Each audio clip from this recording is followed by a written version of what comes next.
sure that Charles Ashby had something other than loafers on, and son of a gun, he doesn't. Easy those things come out. Really appreciate the opportunity to do this, and what I'll do is just have a discussion with you about we see the next legislative session, and certainly mixed with that will have to be a discussion about the economy, and then open it up to questions. And I'll try and leave a lot more time for questions than my remarks. I think that's probably the best way to get at those things that you care about or are concerned about. Certainly, the economy must be the center of our attention as we look to the next session.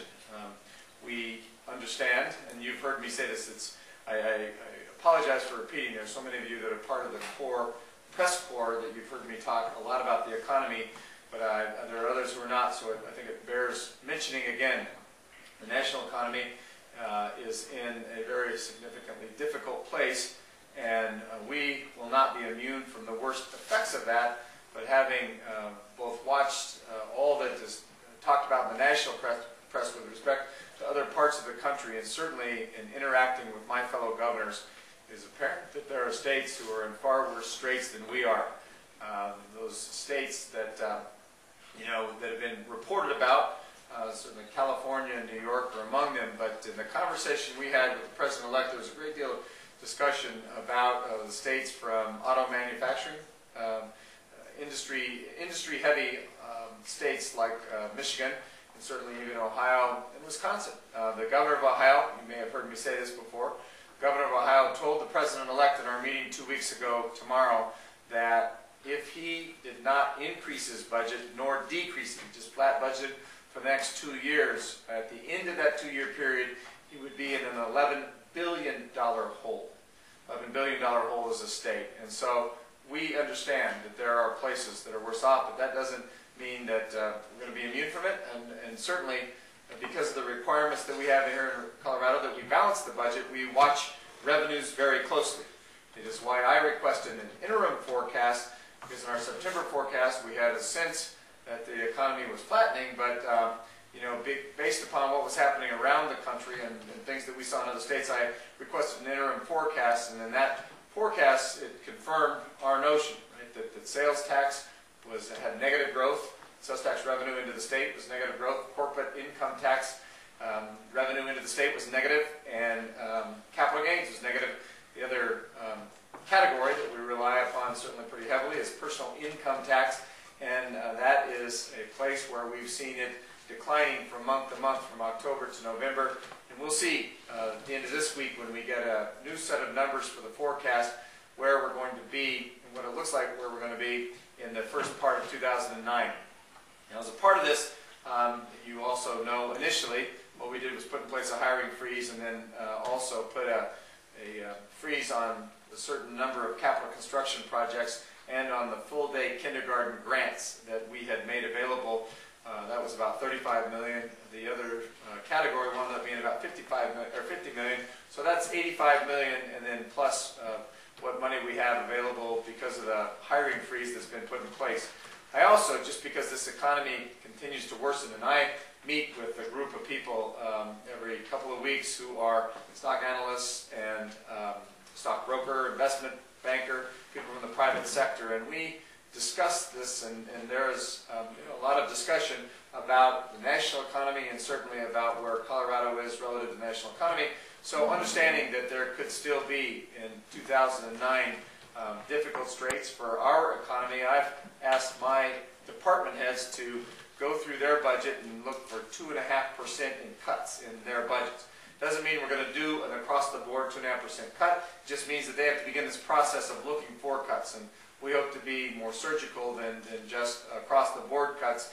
But we are looking at really the possibility that we may have to do additional cutting in the first half of 2009, which is the second half of our fiscal year. And so we'll just keep our attention focused on that.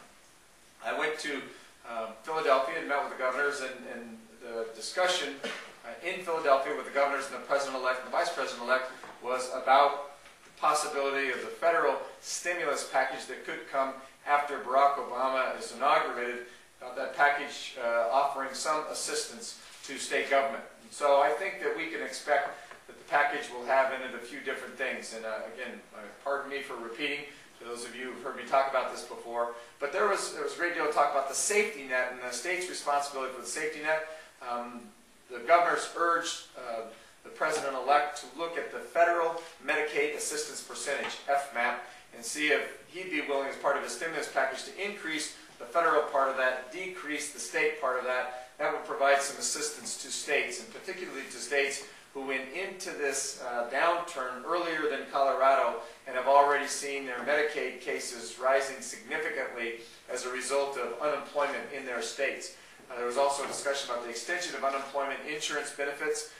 Food stamps as a pass-through, that has less impact on state budgets, and certainly, in spite of the fact that it has less impact, is something that states are concerned about, where the safety net of the population is concerned. TANF benefits is another place. So we had this discussion, but the focus was really, where the safety net is concerned, the focus was really on the issue of the federal Medicaid assistance percentage.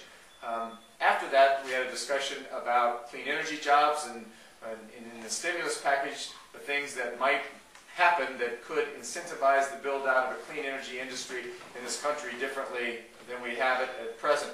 My chief of staff and I met with two people from the transition team, the person who heads up the transportation part of the transition team, the deputy head for the energy team. That following day, we added to this conversation regarding how you can build out an economy and at the same time focus on clean energy. And we've submitted that, and we've made all that available to you, so we've submitted that to the Obama team. The final part, and this wasn't necessarily in chronological order, but it's really the biggest part of this conversation was about infrastructure.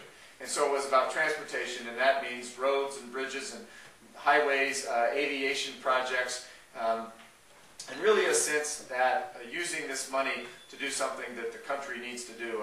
A year ago, almost a year ago, the governors met at the National Governors Association, and the leaders in this effort were Governor Schwarzenegger from California and Governor Rendell from Pennsylvania, and those two governors leading this effort as a part of it said, we really need to focus on infrastructure in this country. There's a lot about infrastructure and about the build-out of infrastructure that's actually been neglected.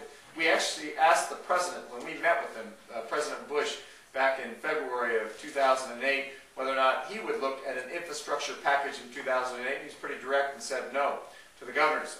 When we had our discussion with the president-elect just 2 weeks ago, there seems to be a real sense on his part that to the extent they do a stimulus package, what they want to do in doing this, two things. They want to create jobs, and they also want to provide money toward an area that could be beneficial to state government in terms of taking care of some funding need the state government has, and really infrastructure was at the heart of that. So there was a good conversation about that. We've submitted our projects that we have that were ready to go from the Colorado Department of Transportation. We've also now solicited from local government a list of projects that they have that might fit the criteria, as well as from school districts around the state, in order for us to be able to submit a full packet to the president-elect, to his administration, and really put ourselves sort of in a place where we can receive this money and very quickly get to work on these projects, and getting to work on these projects, create jobs as a part of it. So that's all kind of what's happening now that's a precursor to the session. During the session, we believe that we need to continue to do things that relate to our education